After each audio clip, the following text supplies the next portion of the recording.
Hey guys, TitusMalvolio here. This will be a different kind of video than what I usually make. This isn't something I've really done before, but I've always had a huge passion for anime, and I've always wanted to make content about it and, talk about shows that I like or enjoy.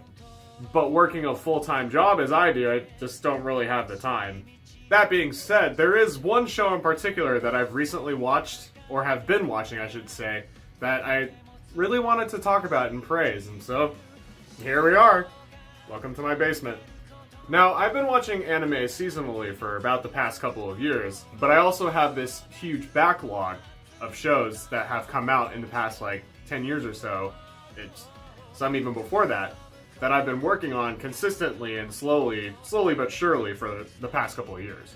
The show in question for this video is one such show that I've had for a little while on my backlog, and that show is called 3 Gatsu no Lion, or March Comes in Like a Lion in the West.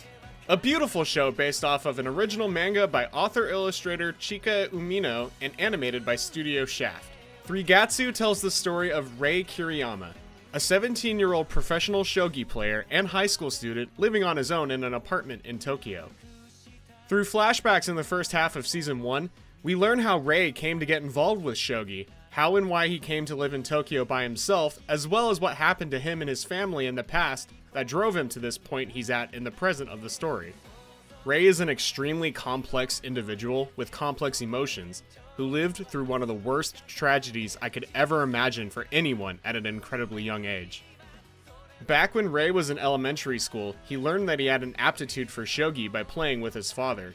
He decides to get better at the game in order to get closer to his dad.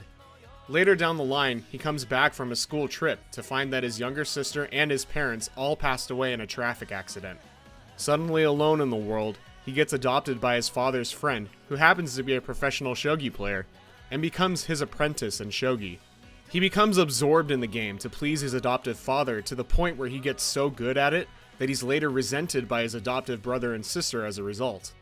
They feel Rei tore their family apart by gaining their father's favor over them. Overcome with guilt and overwhelmed with the tense nature of his adoptive household, he continues to absorb himself into the world of shōgi and goes professional in middle school in order to make money off of it so he can move out and make a living on his own. Later on, as a 17-year-old on his own, Rei doesn't take very good care of himself, and the tragedies in his past caused him to develop a reclusive personality that ostracizes him from his peers in school and at the shōgi hall. Eventually, in a bleak mental and physical state he ends up in, he meets Akari, Hinata, and Momo Kawamoto. Akari is the eldest of these 3 sisters living together in Tokyo, and she's the one who finds Rei broken and lost one fateful evening and decides right there to help him. Having experienced and coping with past tragedies themselves that we learn about later on in the show, these sisters quite literally pick Rei up off the ground and try to combat his loneliness and poorly sustained lifestyle with hospitality and kindness. It's here that they form a unique familial bond, the likes of which Rei has never seen before, and it's also here that the story of the show truly begins. Rei continues on into the world of shōgi and must learn how to handle the pressure of being a professional at a young age, the pressure and manipulation he continues to receive from his adoptive older sister Kyoko, as well as how to properly interact with others in order to keep living and keep moving forward. I love March Comes in Like a Lion for a few reasons. To start, it handles traditional suffering that you see in other shows with similar tragedies happening to the characters in such a unique way that sets it apart from those other animes. Here, all of the suffering has already happened to the main cast prior to the start of the show, so the show is more about healing than anything else. It's about these characters forming a bond and helping each other cope with the past as they grow and walk toward the future. Having watched other Shaft projects and knowing how they usually handle themes of suffering and loss, watch Madoka Magica, they said. It's just about cute maho shoujos, they said. Nothing could possibly go wrong, they said. I think it's fresh to see Shaft tackle a show like this, where the main character is more on a journey of uplifting himself after the fact. I also appreciate the art style and composition of the scene work in this show. Studio Shaft certainly has a knack for abstract art and erratic scene composition in their shows. Madoka Magica and Bakemonagatari, among others, definitely come to mind. 3 Gatsu is no different in several cases throughout the show's run, and that's not a bad thing because Shaft expertly intertwines these types of scenes into the show's narrative frame. The art style itself just looks like a canvas painting to me. It's not quite like anything I've ever seen prior, and I really like it, and I think it suits the show very well. Especially during the inner mind sequences. Speaking of those, gatsu has a brilliant way of visualizing depression and anxiety through abstract imagery and animation. As I said earlier, Rei has a very complex inner turmoil, and the show very frequently shows us clearly how he's feeling at certain beats of the story through its use of imagery, and it's incredibly effective in my opinion. I've said it before on this channel, but I am diagnosed depressive and anxious, and this show hits so many notes with me on a personal level, and I really love it for that.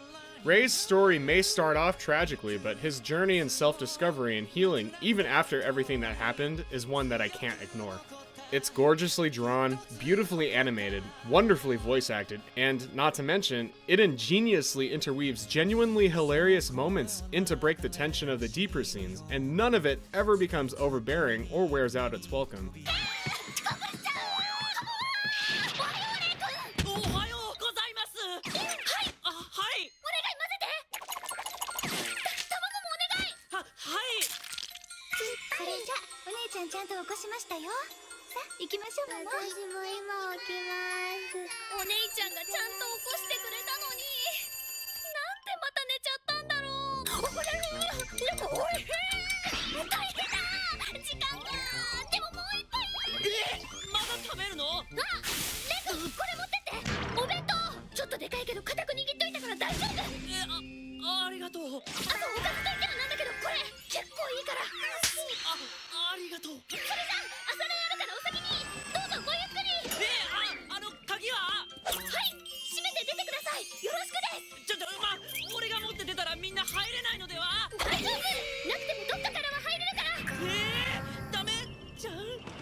It's the best of all worlds in this genre, and I can't appreciate it enough for that.